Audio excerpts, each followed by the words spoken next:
Hello student মই আৰিফুল হক আৰু আমি কৰি আছো যিকোনো কম্পিটিটিভ এক্সামৰ কাৰণে ম্যাথছৰ মোস্ট ইম্পৰ্টেন্ট কোৱেশ্চন সমূহ আৰু আজি আমাৰ এইটো ক্লাছত আমি আলোচনা কৰিম লাভ আৰু লোকসান প্ৰফিট এণ্ড লছৰ ওপৰত প্ৰফিট এণ্ড লছৰ মোস্ট ইম্পৰ্টেন্ট কোৱেশ্চন আমি আলোচনা কৰিম আমি সক আমাৰ প্ৰথম কোৱেশ্চনটো কি আছে আমাৰ প্ৰথম কোৱেশ্চনটো আছে যে এটা বলৰ কিনা দাম 150 টকা যদি দোকানীজনে 10% লোকসানত বেচে তেন্তে বলটো কিমান দামত বেচিলে সক কিনা দাম মানে কি কিনা দাম মানে কি কিনা দাম মানে হচ্ছে সিপি যে কিনা দাম মানে হচ্ছে সিপি কিনা দাম মানে হচ্ছে সিপি কস্ট প্রাইস আমাক কি দিয়া আছে যে কিনা দাম 150 টাকা যেটো দিয়া আছে 150 টাকা এই 150 টাকাটো 150 টাকাটো আমার কিমান পার্সেন্টের মান দিয়া আছে এই 150 টাকাটো আমার কিমান পার্সেন্টের মান দিয়া আছে যে কোনো বস্তু কিনা দাম যে কোনো বস্তু কিনা দাম নিজে নিজৰ মাজত কি হয় 100% হয় যে কোনো বস্তু নিজে নিজৰ মাজত কিমান হয় 100% হয় যদি দোকানী জনে 10% লোকসানত বেচে তেন্তে বলটো কিমান দামত বেচিলে তো বেচিলে কিমান দামত বেচিছে টোটাল আছিল 100% 100% আছিল বস্তুটো আৰু ইয়াতে 10% কি কৰিছে লোকসানত বিক্ৰী কৰিছে তেনেহলে বস্তুটোৰ কিমান দাম থাকিল 90% থাকিল তার মানে আমি যদি 90% এর ভ্যালু উলিয়াই দিও তাহলে আমার आंसर পাই যাব যে 150 টাকা আছিল 150 টাকার মান আছিল 100% 100% আর আমার লাগে কিমান 90% তাহলে আমি যদি আর 0 0 ক্যান্সেল করো আর এই 0 ক্যান্সেল করো তাহলে আমার কি বাকি থাকবে ইয়াতে বাকি থাকবে 15 আর ইয়াতে বাকি থাকবে 9 9 ইনটু 15 করলে কি হবে 9 5 গুণ 45 এর 5 7 4 9 গুণ 9 10 11 12 13 1 3 5 অর্থাৎ অর্থাৎ 150 টাকার বস্তু আছিলে 150 টাকার বস্তু আছিলে ইয়াত 10% লোকসান হওয়ার পিছত 10% লোকসান হওয়ার পিছত ইয়াৰ যেটো বেচা দাম হ'ব কিমান হ'ব 135 টাকা হ'ব মানে 135 টাকাত কি কৰিলে বিক্ৰী কৰিলে সব আমাৰ নেক্সট কোৱেশ্চনটো সব যে ৰোহনে এটা টিভি 10500 টাকাত কিনিলে আৰু 30% লাভত বেচিলে দিয়া আছে কিনা দাম দিয়া আছে কি কিনা দাম দিয়া আছে কিনা দাম কিমান দিয়া আছে 10500 10500 দিয়া আছে থাক 10500 দিয়া আছে যেটো দিয়া আছে সেটো লগত সদায় তুলনা কৰিব লাগে 10500 দিয়া আছে ই কিনা দাম আৰু কিনা দাম নিজে নিজৰ মাজত কিমান হয় 100% হয় 100% হয় সব যেটো দিয়া আছে এটো হ'ব ওপৰত আৰু যেটো যাৰ মান হয় এটো হ'ব তলত আৰু 30% লাভত বেচিলে 30% লাভত বেচিলে বেচা দাম কিমান হ'ব সব 100% আছিলে ইয়াতে 30% লাভ কৰিছে তেনেহলে টোটাল কিমান পার্সেন্টের ভ্যালু হইছে ফাইনালত যায় 130% তাহলে মই যদি ইয়াত 130% এর পূরণ করি তাহলে ইয়াৰ ভ্যালু আই যাব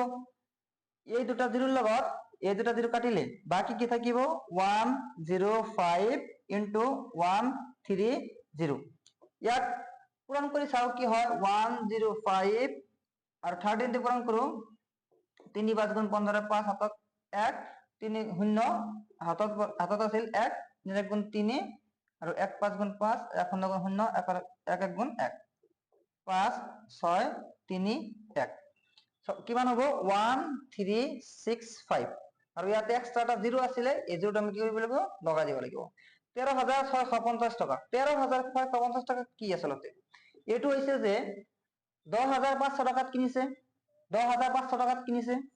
আৰু 30% লাভত বেচিছে 30% লাভত বেচিছে তেনেহলে কিমান টাকাত বেচিলে ফাইনাল বেচিলে আমাৰ 13650 টাকা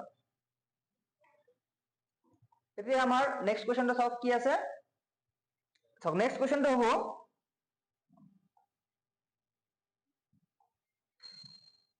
যে ৰতনে এটা আলমাৰি 6250 টাকা ৰতনে একটা আলমাৰি 6250 টাকাত কিনি 24% লোকসানত বিক্ৰি কৰিলে 24% লোকসানত বিক্ৰি কৰিলে তেনেহলে আলমাৰিটোৰ বিক্রি মূল্য কিমান তো 6250 টাকা দিয়া আছে 6250 টাকা দিয়া আছে এটো কিমান হয় কিমান পার্সেন্ট ভ্যালু হয় যে 6500 টাকা কিনিছে মানে কি ই 100% ভ্যালু কিনা দাম মানে কি 100% 100% ভ্যালু কইছে যে 24% লোকসানত বিক্রি করলে 24% লোকসানত বিক্রি করলে তাহলে বিক্রি মূল্য কিমান হবে বিক্ৰী মূল্য কিমান হ'ব চাওক 100% ভ্যালু আছিলে 100% ভ্যালু আছিলে 24% কি কৰিছে 24% কি কৰিছে লোকসানত বিক্ৰী কৰিছে তেনেহলে কিমান হ'ব যে 6 আৰু 7 76% যে 76% এর ভ্যালু আমার 76% ভ্যালু লাগে 76% ভ্যালু লাগে যদি আমি ইয়াক সমাধান কৰি চাও কি হয় 0 0 ক্যান্সেল আৰু যদি 5 এৰ একাটা হয় দুইবাৰ যাব ইয়াতে 5 এৰ একা দিলে কিমান যাব ইয়াতে যাব একবাৰ আৰু এতে থাকিব 1 দুইবাৰ 10 আৰু ইয়াতে থাকিব কিমান 2 নহলে 2 5 বার 5 5 গুণ 25 125 আছে ইয়াতে আছে 76 এই 2 রে এই 76 কাটি দেও তাহলে 2 3 গুণ 6 1 থাকিল 2 8 গুণ 16 টোটাল বাকি কি থাকিল টোটাল বাকি থাকিল আমার 100 125 আৰু 38 ইয়াক যদি পূরণ করা হয় যেটো आंसर আহিব ইয়াক পূরণ করি যেটো आंसर আহিব সেটি হ'ব আমার ফাইনাল आंसर তো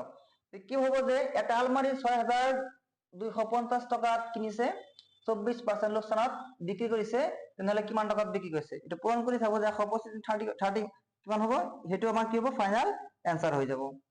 গতিকে চাও আমাৰ নেক্সট কোশ্চেনটো কি আছে নেক্সট কোশ্চেনটো আমাৰ আছে যে এটা ঘড়ি 250 টাকাত কিনি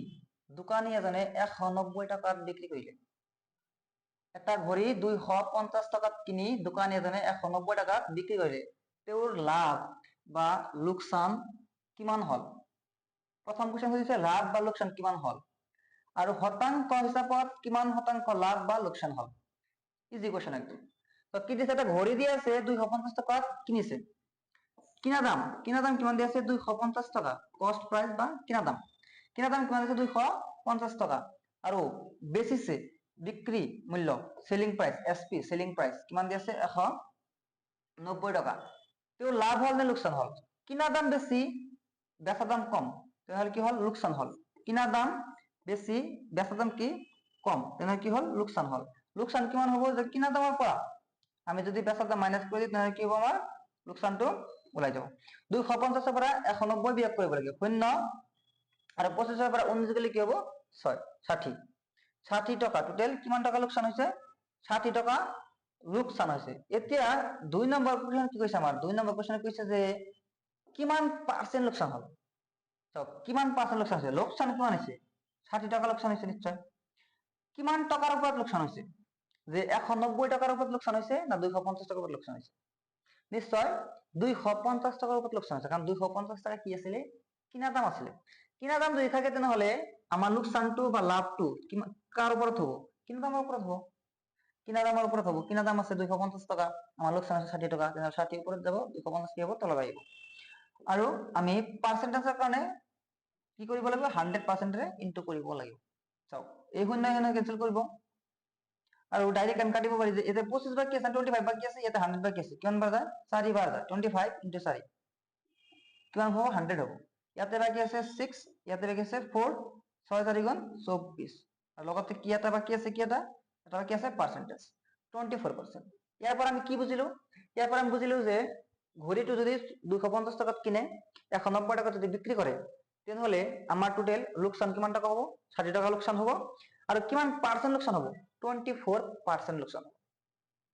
আশা কৰো নিশ্চয় বুজি পাইছে ঠিক আছে নেহলে আমি নেক্সট কোশ্চেনৰ ফালে আগবাঢ়িছো আমাৰ নেক্সট কোশ্চেনটো কি আছে যে নেক্সট কোশ্চেনটো আমাৰ আছে যে এটা বলৰ দাম 150 টাকা এটা বলৰ দাম 150 টাকা এটা বল দি আছে তার দাম দি আছে মানে কিনা দাম হ'ব নিশ্চয় 150 টাকা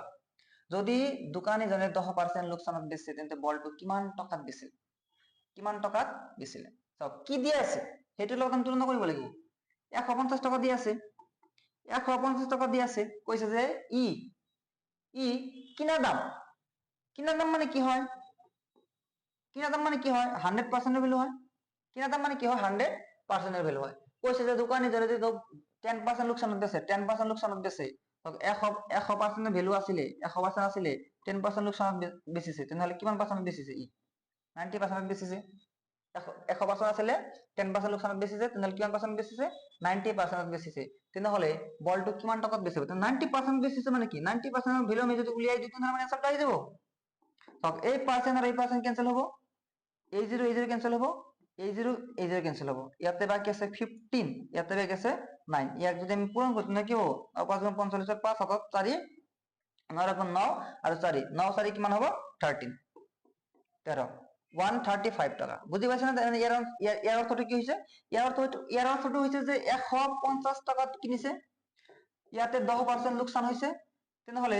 তেখেতে দোকানীজনে কিমান টকা টোটেল বিক্ৰী কৰিব, 135 টকা টোটেল বিক্ৰী কৰিব 10% লোকসানৰ পিছত। ওকে, সব নেক্সট কোৱেশ্চনটো কি হ'ব আমাৰ, নেক্সট কোৱেশ্চনটো আছে যে এটা পুতলাৰ বিক্ৰী মূল্য দি আছে 540 টাকা, বিক্ৰী মূল্য দি আছে, এবাৰ কিন্তু কিনা দাম দিয়া নাই, বিক্ৰী মূল্য দি আছে 540 টাকা। যদি দোকানীজনে 20% লাভত বিক্ৰী কৰে, ইয়াতে 540 টাকা বিক্ৰী মূল্য, 540 টাকা কি মূল্য, বিক্ৰী মূল্য, 540 টাকা কি মূল্য, বিক্ৰী মূল্য, বিক্ৰী মূল্য ই আৰু 20% লাভত বিক্ৰী কৰিছে, তাৰ মানে 540 টাকা যে দিয়া আছে, ই একচুয়ালি কি আছে জানে, ই একচুয়ালি আছে 20% লাভত বিক্ৰী কৰাৰ পিছত ইয়াৰ ভ্যালু কিমান হ'ব 540, 120% ভ্যালু দিয়া আছে। কৈছে যে তেন্তে পুতলাটোৰ কিনা দাম কি হ'ব, কিনা দাম নিজে নিজে কিমান পাৰ্চেন্ট হয়, 100% হয়, নিজে নিজে মাজত কিমান পাৰ্চেন্ট হয়, 100% হয়। ইয়াক সমাধান কৰি চাওক, 0 0 কেনসেল আৰু এই পাৰ্চেন্টেজ কেনসেল হ'ব। 12 আমি কি কৰিব লাগে এতে, 2 দি কাটিলে আপোনাৰ যাব 2 6 গুণ 12,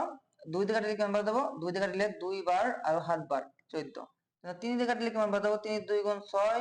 আৰু 3 দি কাটিলে 3 9 গুণ 27, 3 9 গুণ 27, 2 দি কাটি দিয়ক কিমান বাৰ যাব 50 বাৰ যাব। তেনেহলে বাকি কি কি আছে আমাৰ, তেনেহলে বাকি কি কি আছে, ওপৰত বাকি আছে 9, ইয়াতে বাকি আছে 50, 9 5 গুণ কিমান 45, 9 5 গুণ কিমান 45 আৰু 0 এটা লগত আছে 450 টাকা। তাৰ মানে বুজি পাইছে নে ইয়াৰ অৰ্থটো হৈছে যে 540 টাকা হৈছে বেচা দাম, সেলিং প্ৰাইস, কিমান পাৰ্চেন্ট লাভ কৰিছে, 20% লাভ কৰিছে। তেনেহলে তেখেতৰ কিনা দাম কিমান আছিলে, 450 টাকা আছিলে তেখেতৰ কিনা দাম। ওকে, বুজি পাইছে, ঠিক আছে। সব নেক্সট কোৱেশ্চনটো চাওক কি আছে, নেক্সট কোৱেশ্চনটো আমাৰ হ'ব যে ওকে, এটা কলম 60 টাকাত কিনি মানে কৈছে ই 100% ভ্যালু হ'ব, কিমান টকাত বেচিলে 15% লাভ হ'ব, 15% লাভ হ'ব। কৈছে কি 60 টাকাত কিনিছে না, ই হ'ব 100% ভ্যালু, 60 টাকাত কিনিছে না, ই হ'ব 100% ভ্যালু আৰু 15% লাভ কৰিব লাগে, তেনেহলে আমাৰ 15% লাভ কৰিব লাগে মানে কিমান হ'ব, 115% হ'ব নে, 100% আছিলে, 100% আছিলে, ইয়াত 15% লাভ কৰিব লাগে, তেনেহলে ই 115 হ'ব, ইয়াত কি কৰিব লাগিব 115% পূৰণ কৰিব লাগিব। ঠিক আছে, বুজি পাইছে, 0 0 কেনসেল কৰক আৰু 5 কাটি দিয়ক 2 বাৰ আৰু 5 কাটি দিয়ক 2 বাৰ আৰু ইয়াতে 5 কাটি দিয়ক 5 2 গুণ 10 আৰু 5 3 গুণ 15 23 বাৰ আৰু 2 দি কাটি দিয়ক 3 বাৰ, 3 পূৰণ 2 3, 3 3 গুণ 9, 3 2 গুণ 6, 69 টাকা, 69 টাকা। বুজি পাইছে কি কৈছে, 69 টাকা মানে কি, যে 69 টাকা মানে হৈছে যে 60 টাকাত কিনি 60 টাকাত কিনি আমি 60 টাকাত কিনি যদি আমি 15% লাভ কৰিব লাগে, তেনেহলে আমি কিমান টাকা বেচিব লাগিব, 69 টাকাত বেচিব লাগিব, 69 টাকাত বেচিব লাগিব। বুজি পাইছে নিশ্চয়, এইবিলাক হৈছে আমাৰ বহুত ইম্পৰ্টেন্ট কোৱেশ্চন হয়, এইবিলাক বহুত ইম্পৰ্টেন্ট কোৱেশ্চন হয়, এইবিলাক পঢ়িব যিকোনো এক্সামত আহি যাব। গতিকে move to the next question, কি আছে চাওক, কি দি আছে, এটা ঘড়ী 10% লোকসানত বিক্ৰী কৰি 450 টাকাত বিক্ৰী কৰা হয়, এটা ঘড়ী 10% লোকসানত 450 টাকাত বিক্ৰী কৰা হয়, 450 টাকা আছে, 10% লোকসান কৰিছে না, 10% লোকসান কৰিছে না, 10% লোকসান কৰাৰ পিছতহে না 450 টাকা হৈছে, তেনেহলে এই একচুয়ালি কাৰ মান দি আছে, 90% মান দি আছে। ঘড়ীটোৰ কিনা দাম কিমান, আছিল, কিনা দাম 100% আছিল না, নিজে নিজে আমাক কি হয় কিনা দাম 100% হয়, 0 0 কেনসেল, 9 5 গুণ 45, বাকি কি কি আছে 5 আছে না, আৰু ইয়াতে কিমান আছে 100 আছে, 100 আছে, আৰু এই পার্সেন্টেজ কেনসেল হ'ব, 5 100 গুণ 500, 500 টকা 500 টকা। ইয়াৰ অৰ্থ কি হ'ব পাৰে যে 500 টকাৰ বস্তু 500 টকাৰ বস্তু এটা 10% লোকসানত টোটেল 450 টকাত বিক্ৰী কৰিছে। 450 টকাত কি কৰিছে বিক্ৰী কৰিছে। ঠিক আছে, আমি আগবাঢ়ি যাওঁ নেক্সট কোৱেশ্চন লৈ। নেক্সট কোৱেশ্চন কি আছে? ওকে, নেক্সট কোৱেশ্চন আছে যে এইটো তো বহুত ইম্পৰ্টেন্ট কোৱেশ্চন হয়, এইটো আৰু বেছি ইম্পৰ্টেন্ট কোৱেশ্চন চাওক, আৰু বেছি ইম্পৰ্টেন্ট কোৱেশ্চন হয়। কি আছে চাওক, দিয়া আছে যে যদি 8টা কলমৰ বেচা দাম আৰু 10টা কলমৰ কিনা দাম সমান হয়, কিনা দাম মানে কি কস্ট প্ৰাইস, বেচা দাম মানে কি সেলিং প্ৰাইস, তেন্তে শতকৰা লাভ বা লোকসান কিমান? এইটো না এইটো আমি কস্ট প্ৰাইস আৰু সেলিং প্ৰাইসৰ অনুপাতৰ দ্বাৰা অনুপাত নিৰ্ণয় কৰিব পাৰো। অনুপাত নিৰ্ণয় কৰিব পাৰো। কিন্তু কোৱা হ'ব চাওক কস্ট প্ৰাইস আৰু সেলিং প্ৰাইস কৈছে যে 8টা কলমৰ বেচা দাম, 8টা কলমৰ বেচা দাম SP, 8টা কলমৰ বেচা দাম কাৰ সমান হয়? 10টা কলমৰ কিনা দামৰ সমান হয়। 10টা কলমৰ কিনা দাম মানে কি CP, 10টা কলমৰ কিনা দামৰ সমান হয়। আমি ইয়াতে CP আৰু SP ৰেশিও, মানে CP বা SP এনেকুৱা আমি ফৰ্মত আনিব লাগিব যাতে আমাৰ সুবিধা হয়। ইয়াতে 8টো ৰাখি দিয়ক, ইয়াতে 10 আছে, CP আছে, এই SP আছে, পূৰণ এইফালে গ'লে কি হ'ব হৰণ, আৰু 10টো এইফালে আছে পূৰণ এইফালে আহিলে কি হ'ব হৰণ, CP বাই SP। CP মানে হৈছে 8 টকা, SP মানে হৈছে 10 টকা, মানে কিনা দাম 8 টকা, বেচা দাম 10 টকা। কিনা দাম 8 টকা, বেচা দাম কিমান 10 টকা। কিনা দাম যদি 8 টকা হয়, বেচা দাম যদি 10 টকা হয়, তেনেহলে লাভ হৈছে না লোকসান হৈছে? নিশ্চয় লাভ হৈছে। 8 টকাটা কিনিছো, 10 টকাত বিক্ৰী কৰিছো, 2 টকা লাভ হৈছে। চাওক লাভৰ শতাংশ কিমান হ'ব? লাভৰ শতাংশ, লাভৰ পাৰ্চেন্ট কিমান হ'ব? আমাৰ লাভ কিমান 2 টকা। কাৰ ওপৰতনো? 8ৰ ওপৰত। 8, কারণ 8 টাকা কি আছিল? কিনা দাম আছিল না। 8 টাকা কি আছিল? কিনা দাম আছিল। তো কিনা দাম 8 টাকা, 2 টাকা লাভ ইনটু পার্সেন্টেজ লাগার কারণে কি হবে 100%। সো 2 দিয়ে কাটি দিয়ক 4 বার, দেখা গৈ আছে যে 4 দিয়ে কাটিলে আমার কিমান বার যায় 25 বার যায়, 25 বার যায় 25%, অর্থাৎ লাভৰ পাৰ্সেন্টেজ কিমান হ'ব 25% হ'ব। 8টা কলমৰ বেচা দাম 10টা কলম, 8টা কলমৰ বেচা দাম 10টা কলমৰ কিনা দামৰ সমান হলে তাহলে আমি টোটাল 25% লাভ কৰিম। বুঝি পাইছে? চাওক নেক্সট কোৱেশ্চনটো চাওক কি দি আছে। ওকে, নেক্সট কোৱেশ্চনটো চাওক কি দিছে। সেম টু সেম কোৱেশ্চন দি আছে, বঢ়িয়া ইম্পৰ্টেন্ট কোৱেশ্চন দি আছে, বঢ়িয়া। চাওক যদি 10টা কলমৰ বিক্ৰি দাম, 10টা কলমৰ বিক্ৰি দাম, চাওক 10টা কলমৰ বিক্ৰি দাম মানে কি সেলিং প্ৰাইস, 10টা কলমৰ বিক্ৰি দাম 8টা কলমৰ কিনা দামৰ সমান, 8টা কলমৰ কিনা দামৰ সমান, তেনেহলে